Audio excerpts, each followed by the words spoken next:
वालेकुम, welcome back to my channel on biology with D R Javed. तो आज मैं आपको पढ़ाने जा रहा हूँ साइटोस्केलेटन कि साइटोस्केलेटन क्या होता है। तो साइटोस्केलेटन को याद रखना कि साइटोमस्क्यूलेटर भी कहा जाता है। अब सबसे पहले हम साइटोस्केलेटन वर्ड की मीनिंग को जानेंगे कि इसका मीनिंग क्या होता है। तो साइटोस्केलेटन जो मीनिंग है वर्ड है, इसे ड्राफ्ट किया गया है दो अल्फाजों से। एक है साइटो, दूसरा है स्केलेटन। अब साइटो का मतलब क्या होता है, सेल या प्लाज्म, साइटोप्लाज्म। और स्केलेटन का मतलब होता है स्केलेटन। और स्केलेटन का जो लफ्ज़ी मायना है वो हमारे पास क्या है, ढांचा।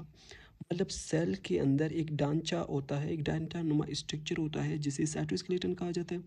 या साइटोप्लाज्म में एक ढांचा नुमा लाइक स्ट्रक्चर होता है जिसे साइटोस्केलेटन कहा जाता है। अब हम इसकी डेफिनेशन की तरफ आएंगे कि इसकी डेफिनेशन क्या कैसा होगा। तो it is a network tube-like structure which is formed of protein and proteins are in the shape of fiber and it is expand in the cytoplasm of eukaryotic cell। मतलब जो साइटोस्केलेटन है ये मतलब एक नेटवर्क ट्यूब होता है, मतलब एक जालनुमा लाइक स्ट्रक्चर होता है जो बना होता है किसी प्रोटीन से। और प्रोटीन्स जो है ये फाइबर के फॉर्म में होते हैं या फाइबर की शेप में होते हैं। और जो साइटोस्केलेटन है ये साइटो यूकेरियोटिक सेल के साइटोप्लाज्म में फैला हुआ होता है या बिखरा हुआ होता है।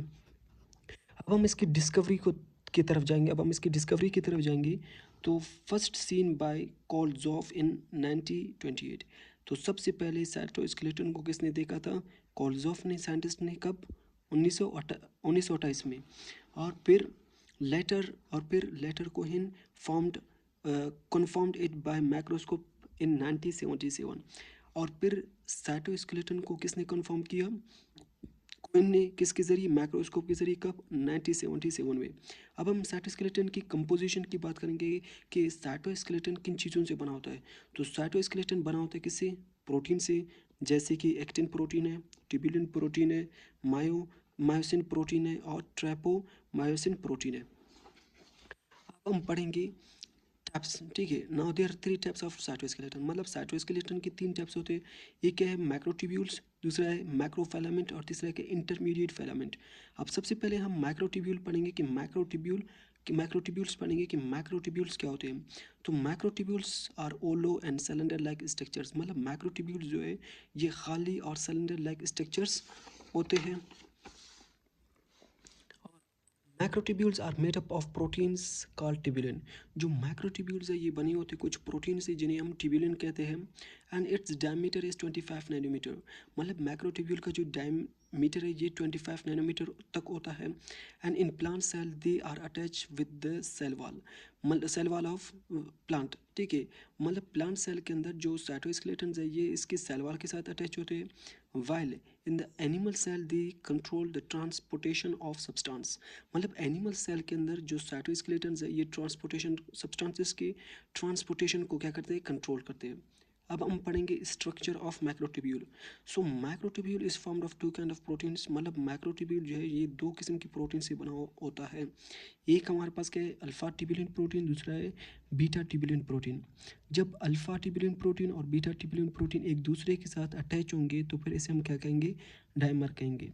अब एक ट्यूबुलिन प्रोटीन 445 अमीनो एसिड से बना होता है। अब जब एक अल्फा ट्यूबुलिन प्रोटीन और दूसरा बीटा ट्यूबुलिन प्रोटीन एक दूसरे के साथ अटैच होंगे फिर इसे हम क्या नाम देंगे, डाइमर का। अब जब बहुत सारे डाइमर्स एक दूसरे के साथ अटैच होंगे फिर इसे हम नाम देंगे प्रोटोफिलामेंट का, ठीक है। अब जब 13 प्रोटोफिलामेंट एक दूसरे के साथ कंबाइन होंगे तो फिर इसे हम मैक्रोट्यूब्यूल का नाम देंगे। या मतलब 13 प्रोटोफिलामेंट जब एक दूसरे के साथ कंबाइन होते हैं ये एक मैक्रोट्यूब्यूल बनाते हैं, ठीक है। अब हम इसकी फंक्शंस को पढ़ेंगे।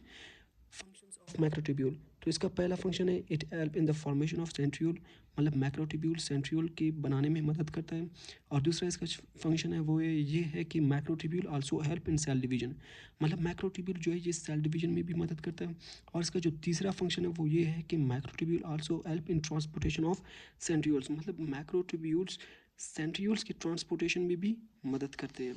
अब जो दूसरा टाइप है वो हमारे पास क्या है, macrofilament. Macrofilament it is made up of two fibres. मतलब जो मैक्रोफिलामेंट है ये दो फाइबर से बना होता है। Fibres of actin protein. मतलब मैक्रो जो फिलामेंट है ये दो एक्टिन प्रोटीन्स के फाइबर से बना होता है। अगर इसकी हम डायमीटर की बात करें तो ये 9 नैनोमीटर से 10 नैनोमीटर तक इसका डायमीटर होता है। अब हम पढ़ेंगे स्ट्रक्चर ऑफ माइक्रोफिलामेंट। तो प्रोटीन है जो कि 375 अमीनो एसिड से बना होता है। जब बहुत सारे एक्टिन प्रोटीन्स जब बहुत सारे एक्टिन प्रोटीन्स एक दूसरे के साथ मिलेंगे, एक दूसरे के साथ कंबाइन होंगे, तो फिर ये एक फिलामेंट बनाएंगे, जिसे हम एक स्पेसिफिक नाम देते हैं, जिसे कहा जाता है एफ एक्टिंग कहा जाता है, जिसे एफ एक्टिंग कहा जाता है, जिसे एफ एक्टिंग कहा जाता है। ठीक है, यहाँ पर एन लिखना, एफ एक्टिंग कहा जाता है। अब जब दो ऐसे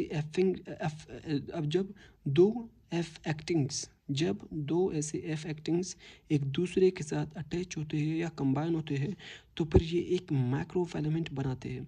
और ये माइक्रोफिलामेंट जो है, इसका जो डायमीटर है ये 10 नैनोमीटर तक होता है। सो इसका जो पहला फंक्शन होता है ये है कि इट हेल्प इन साइटोकाइनेसिस, मतलब ये साइटोकाइनेसिस में मदद करता है। और इसका जो दूसरा फंक्शन है वो ये है कि it also help in transportation of substance, मतलब ये सब्सटेंसेस के ट्रांसपोर्टेशन में भी मदद करता है।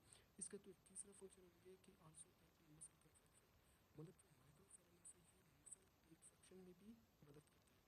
सो आई होप मेरा जो वीडियो था, मेरा जो ये लेक्चर था, ये आप लोगों को समझ आ चुका होगा। ओके, अल्लाह हाफिज़, मिलते हैं नेक्स्ट वीडियो में।